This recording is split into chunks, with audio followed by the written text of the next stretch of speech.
The Russian weakness is in armored vehicles and tanks.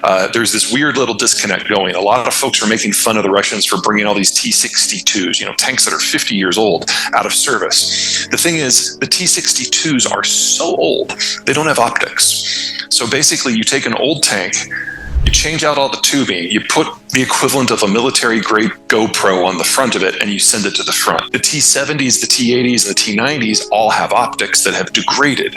So they have to be ripped out and replaced with something that just takes more time. So we're seeing a lot of really crappy Russian equipment coming in, but it is not a sign that the Russians have run out of the better stuff. It's a sign that the better stuff is in the process of being overhauled. The war in Ukraine has put Russia's military strategies under a global spotlight. One of the most surprising aspects of Russia's approach is its reliance on old tanks, particularly the T-62 models, which date back to the 1960s.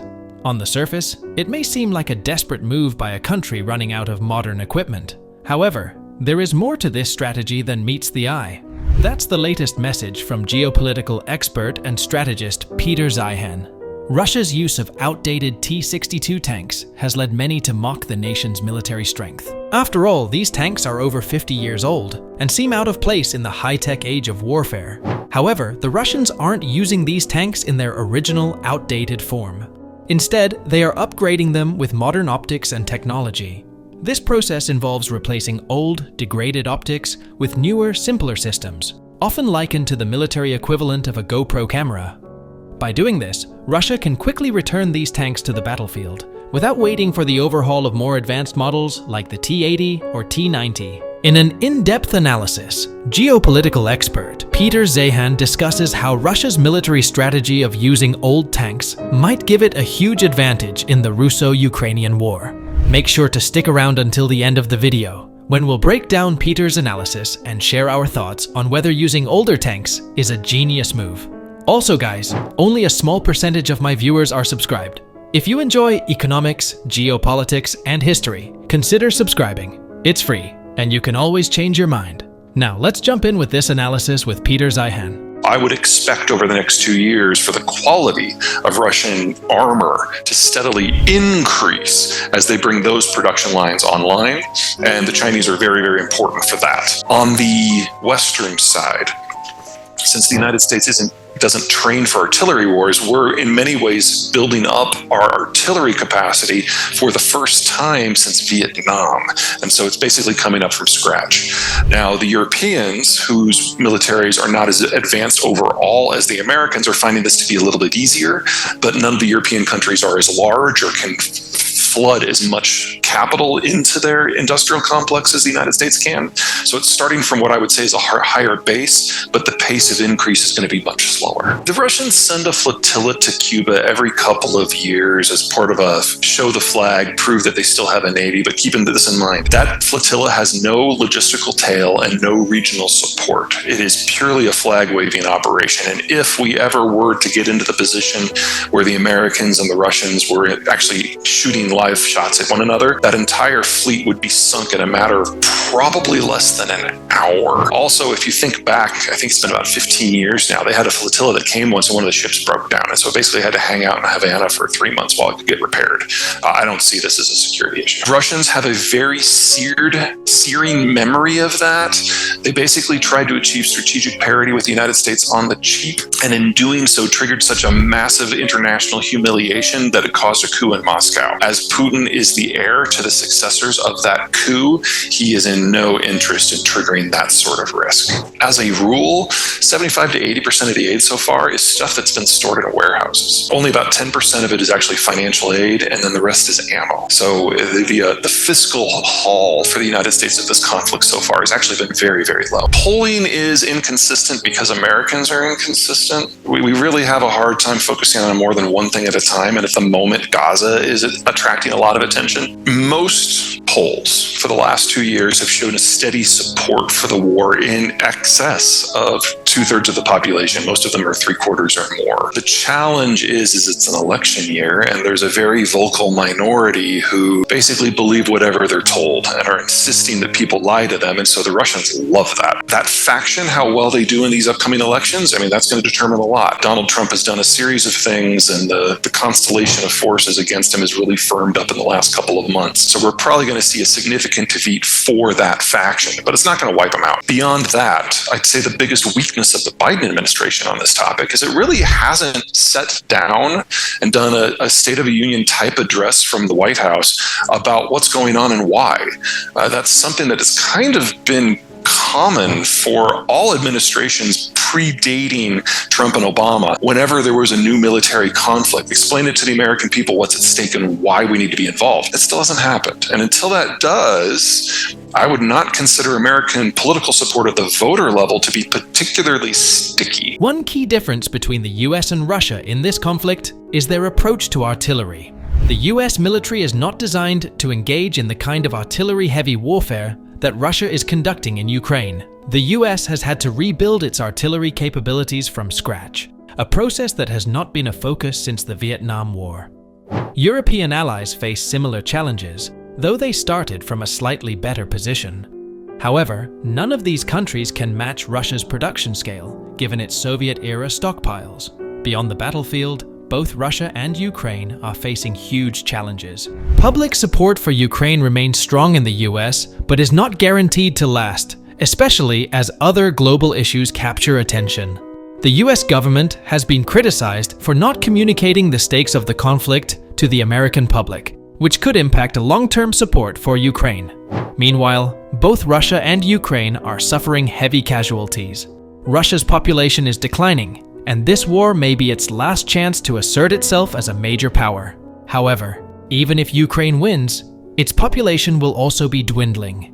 This raises concerns about the long-term survival of the Ukrainian ethnicity.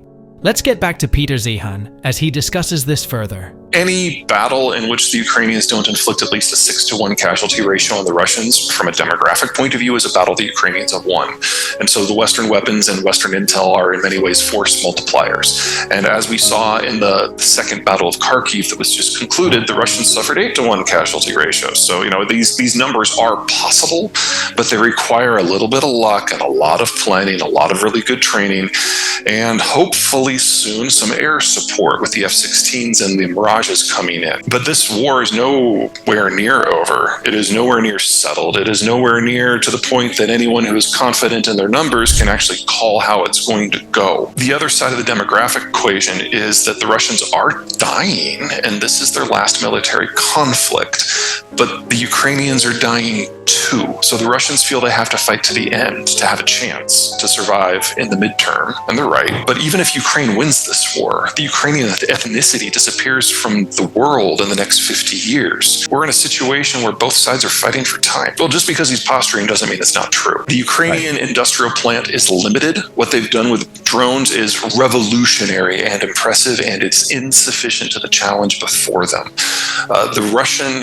The Soviet arsenal that resides in Russia all by itself is probably enough to win this war if nobody else gets involved. In fact, I would say it's a little surprising that it hasn't won the war already. It's so huge. And that's before you bring in millions of shells from North Korea, before you bring in thousands of drones from Iran, before you bring in all the technical assistance from China. The Europeans believed seriously that history was over and that military conflicts were a thing of the past, especially in places like Germany. And while as an American, the idea that the Germans have become pacifist actually makes me feel kind of secure because I remember how it was when they felt otherwise. They're rearming from a very, very low level. And that means that the United States, and to a lesser degree, the United Kingdom and France are really the only ones that matter for the moment until everybody else can retool and spin up. Luckily, as part of the war on terror, the United States turned over a new leaf technologically throughout its entire military structure, especially in the army. So we also have these significant reserves of weapons like the ATACMS that are a generation or two ahead of what the Soviet systems were and that we're not using anymore. So basically what we've been doing in the first 2 years to date has been throwing each other's spares at one another in Ukraine with some dusting of some more recent things. That is not going to be how this war is going to look a year from now, because we're starting to get to the bottom of those reserves. Now it's going to be about production. That's a different fight. A bit of a surprise in a positive way. We found out that the Russians aren't nearly as good as they thought they were. They were not nearly as good as we thought they were. We know that their defense minister has basically stole a third of the procurement budget, and his assistant, well, the old defense minister, he got kicked out last month, and his cronies stole another third. We know that most of their military exercises were just parades, and we know that most of their new troops that they're bringing in have had less than 2 weeks of training. So it really is just grabbing a handful of people and throwing them against a wall, even if they can break through. That's the sort of war that has allowed Ukraine to survive. On the other side, the Russians have been shocked, and understandably so, that the Europeans and the Americans have actually stood up. The Germans have actively sided with the Russians on every energy and security question for the last 25 years until the Ukraine war. So now, based on what Peter discussed, let's analyze the situation. Russia's military strategy of using older tanks might seem bad. However, this approach offers some advantages.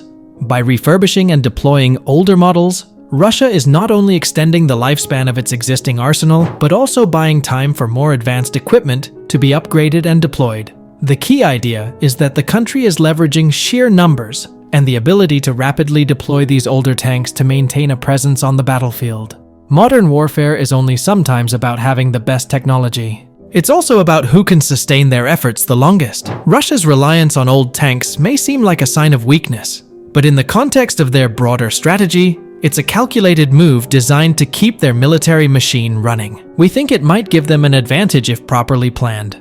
Nevertheless, as the conflict drags on, the world will see whether this strategy can ultimately deliver victory or if it will lead to further decline for Russia. What do you think of these developments? Share your thoughts in the comments below. Thanks for watching. Remember to subscribe for more updates and analysis as we track the most important global issues.